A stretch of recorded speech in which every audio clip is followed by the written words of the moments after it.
If we are being visited by some sort of non-human intelligence, if they are here because of this moment, this peak moment in human history, I think we have to assume that they come here with some kind of specific intent.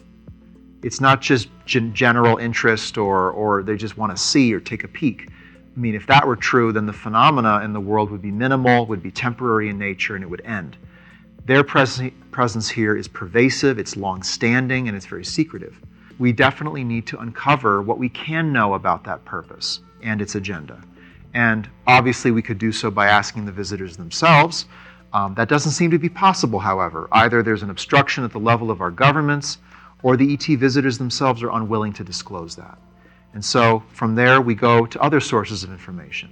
We have to look at the observed phenomena, because behavior really does denote intent. How do you know what someone intends to do if they won't say so? Well, you look at what they're doing.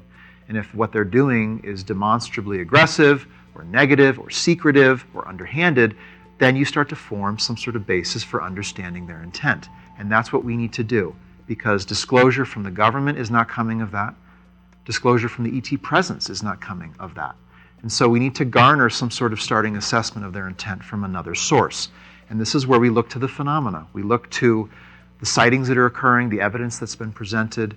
We look to these incidents of military interaction, the interaction with our nuclear sites and facilities, the very risky, high-risk altercations with civilian aircraft even. I mean, all of this does start to suggest some form of intent. With that, I think we can bring together our understanding of nature, how nature works, regarding how beings tend to interact, how species interaction takes place.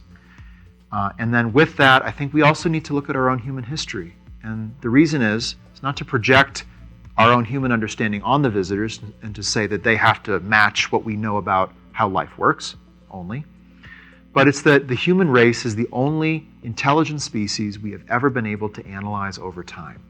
And so all of the behavioral sciences, all of the historical understanding we've generated is not just specific to our human identity, it's actually information regarding how intelligent species evolve, interact within themselves, and then ultimately develop complex societies. And so our own history of what I would call intervention, of how one force interacting with another works, is that the more powerful technological force almost always comes out on top. And when first contact does happen with a native population, it is definitely always with some sort of intent and agenda, and often one that is very self-serving and aggressive. And by and large, in human history, it has ended very, very poorly for the native peoples being discovered. I think that is an important analogy for us to take into consideration.